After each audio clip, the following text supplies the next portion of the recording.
Oke, kita lanjut ya. Jadi ini untuk mobil Nissan Livina ya. Mobil Nissan Livina bohlam JL3. Kita lanjut, baru mulai sebentar ada tamu. Gojek ngirim lampu ya, suruh kita di servis. Oke, jadi bohlam JL3 tipe H4 untuk Nissan Livina sama, bohlam ini juga real 30 watt. Kenapa sih kok si Jungki cuma maunya jual 30 watt, dia tidak mau jual lebih dari 30 watt? Karena kita bermain aman ya. Bermain aman ini dalam arti kita supaya lifetime-nya panjang juga dan benar-benar apa yang kita bicarakan itu sesuai dengan faktanya. 30 watt ya 30 watt gitu ya, karena banyak di luaran bohlam 40 watt 50 watt tapi faktanya tidak sampai ya. Nah, bohlam ini 30 watt ya. 30 watt ini kita berbicara real. Jadi kita tidak berbicara yang melebih-lebihkan. Kalau 30 watt ya kita ngomong 30 watt gitu ya. Nah, ada orang bilang begini, wah Pak saya nggak mau beli bohlam 30 watt, nggak terang Pak. Saya aja udah pakai yang 40 watt aja masih kurang terang. Oke, saya bisa menjawab pertanyaan seperti itu. Satu, apakah real atau tidak watt bohlam Anda? Real atau tidaknya Anda harus ukur menggunakan yang namanya alat ukur, yaitu wattmeter. Sama seperti Anda merasa diri Anda gendut atau merasa diri Anda kurus bukan mengira-ngira, tetapi ada alat yang namanya alat ukur timbangan badan. Ditimbang, berat Anda berapa? 70 kilo, 80 kilo. Sama seperti watt ini. Terang atau tidaknya kita harus ukur menggunakan namanya wattmeter dan luxmeter. Ya, wattnya bohlam ini real 30 watt, maksimum luxnya adalah 3500 lux. 3500 lux itu sudah lebih terang dari halogen 55 watt standar bawaan mobil itu 3,5 kali. Ya, seperti itu.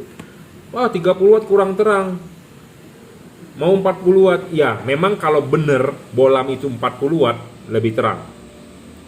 Ya, tetapi harus stabil juga. Jadi stabil itu dalam arti kalau 30 watt dinyalakan ya harus sampai 1 jam, 2 jam dinyalakan ya harus 30 watt. Itu baru namanya stabil. Banyak bohlam 40 watt tapi awalnya 40 watt tapi setelah jalan cuma 20 watt.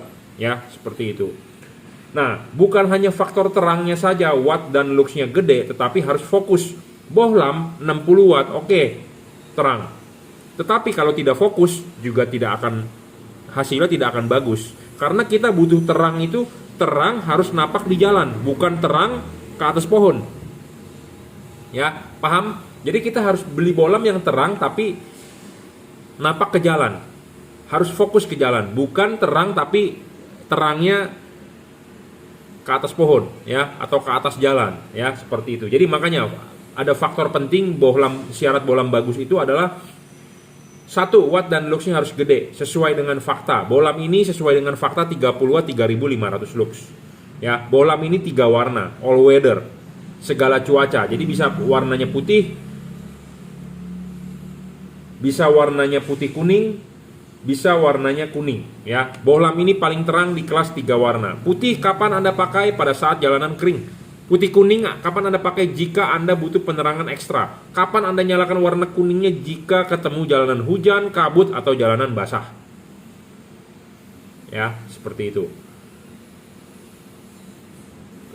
Syarat kedua bohlam bagus adalah harus stabil. Seperti yang tadi saya bilang, 30 watt dari awal sampai akhir ya harus 30 watt. Anda jalan dari Jakarta ke Bandung, nyala pertama 30 watt sampai di Bandung harus 30 watt. Itu baru boleh dibilang bagus.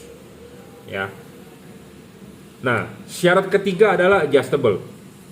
Bohlam ini perlu bisa di-adjustable untuk mencari fokusnya, untuk membentuk cut off-nya, ya.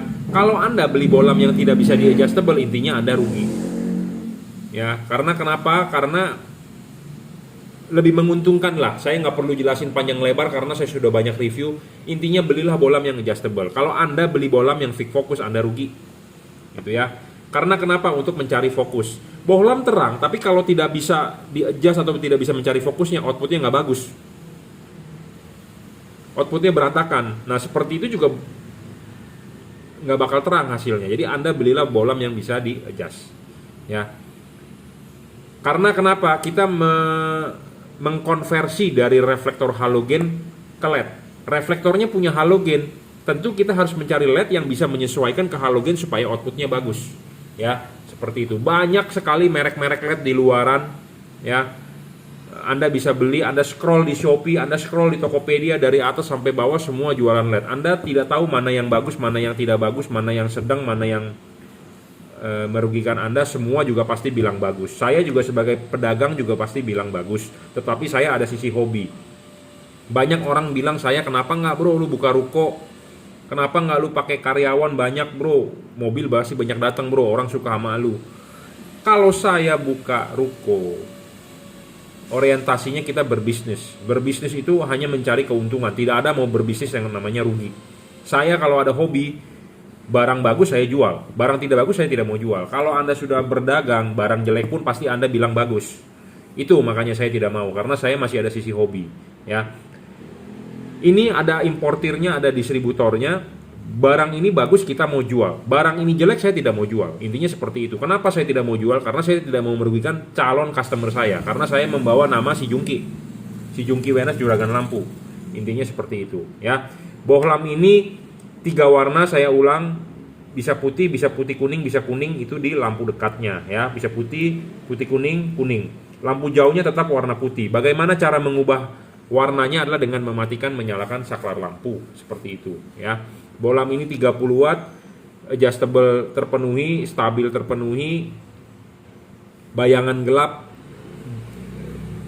Bohlam bagus, bayangan gelap harus kecil dan tidak terlalu besar. Bohlam ini bayangan gelapnya besar, tetapi karena dia adjustable, kita bisa menggeser bayangan gelapnya ke arah jam 11. Seperti itu. Jadi pemasangan LED ini nanti miring, jangan tegak lurus di jam 12, ya. Jangan tegak lurus di jam 12, tapi harus miring. Kenapa? Ya, supaya bayangan gelapnya bergeser. Nah, nanti barang sebelum dikirim juga akan kita kalibrasi. Apa yang dikalibrasi adalah payung ininya. Kita akan buang sedikit, ya, supaya hasilnya lebih maksimal, ya. Bohlam ini ada cut off, ya. Cut off itu dibentuk oleh payung ini. Payung ini adalah bagian paling penting. Anda lihat halogen H4 ada payung. Nah, LED ini juga ada payung, jadi bisa menyesuaikan sama seperti halogen. Ya, karena kita mengkonversi reflektor tersebut punya halogen. Kita ganti ke LED, ya tentu harus yang menyesuaikan LED-nya ke halogen, ya. Seperti itu. Bohlam ini juga tidak storing, ya, tidak mengganggu radio mobil Anda, tidak mengganggu kerja elektronik mobil Anda. Kalau bohlam yang storing itu Anda nyalakan lampu, radio mobil Anda terganggu. Itu yang paling gampang, paling terdeteksi oleh kuping atau mata kita atau oleh pikiran kita. Nah, ada orang yang pernah memasang LED, pas lampu LED nyala mesin mobilnya bergetar katanya. Ada pas lampu LED nyala digas lemot mobilnya. Nah, itu storing namanya, bro. Ya. Bohlam ini juga memenuhi syarat pendinginan, ya. Bohlam ini kalau Anda mau masang, lepas dulu ininya, klipin, pasang karet. Nah, Anda pasang karet itu duduk di dudukan kaki 3, ya. Jangan lupa. Nah, ini sudah duduk di sini, baru bohlamnya masuk. Nah, bohlam ini heatsinknya masih terlihat. Kenapa butuh namanya pendinginan dari heatsink? Banyak LED di pasaran tidak pakai heatsink. Kalau tidak pakai heatsink artinya tidak ada pendinginan. Kipas angin juga nggak berguna itu kipas. Kenapa? Karena terbungkus, ya, terbungkus oleh karet. Karena mobil Jepang, ya, H4 di Indonesia menggunakan karet. Karet itu akan membungkus begini. Kalau ini terbungkus, kipas angin berputar, angin tidak bisa masuk, tidak bisa keluar, tidak bisa sirkulasi, tertahan oleh karet. Nah, kalau tertahan oleh karet artinya si kipas akan bekerja berat. Dia berputar, angin mesti dorong ke situ, tapi anginnya malah feedback. Jadi si kipasnya bekerja 2 kali lebih berat. Arusnya gede, cepat rusak kipasnya. Kipas rusak, LED mati. Kenapa? Karena musuhnya LED adalah panas. Makin panas, watt ngedrop. Makin panas cahayanya meredup. Makin panas umurnya makin pendek. Nah, sedangkan kalau ini ada heatsink, ya, ada sirip ini, si kipas angin berputar, angin akan meniup keluar dari celah-celah sini. Jika tidak ada heatsink, artinya akan mentok langsung kan di karet. Nah, kalau mentok di karet artinya tidak ada pendinginan, ya, itu sama dengan Anda beli LED untuk Anda bunuh, ya. Dan masangnya jangan lupa ininya dulu klipin, ya. Ininya klipin, pasang karet. Bukan bohlamnya dipasang begini, ya. Ini udah diklipin, ini begini dicolok-colok, ya. Ada orang nggak mengerti, dicolok-colok ini nggak bakal bisa masuk dengan benar, ya. Yang benar adalah tahapnya seperti tadi saya ulang, ya. Saya ulang. Pasang dulu ininya, klipin, pasang karet. Karet sudah masuk, ya, dengan benar di kaki 3-nya, baru LED masuk, ya. Intinya seperti itu. Anda kalau nggak paham, Masih bisa WhatsApp saya 0898 269 3838. Nih Anda baca di sini, ada screenshot. Ya. Bohlam ini paling terang bro, saya ngomong apa adanya, dan kebetulan ini diorder untuk Livina ya. Nanti akan kita kalibrasi untuk mobil Nissan Livina. Ya, bagaimana cara mengubah lampu warnanya? Anda pertama kali nyala warna putih, Anda matikan, nyalakan lagi.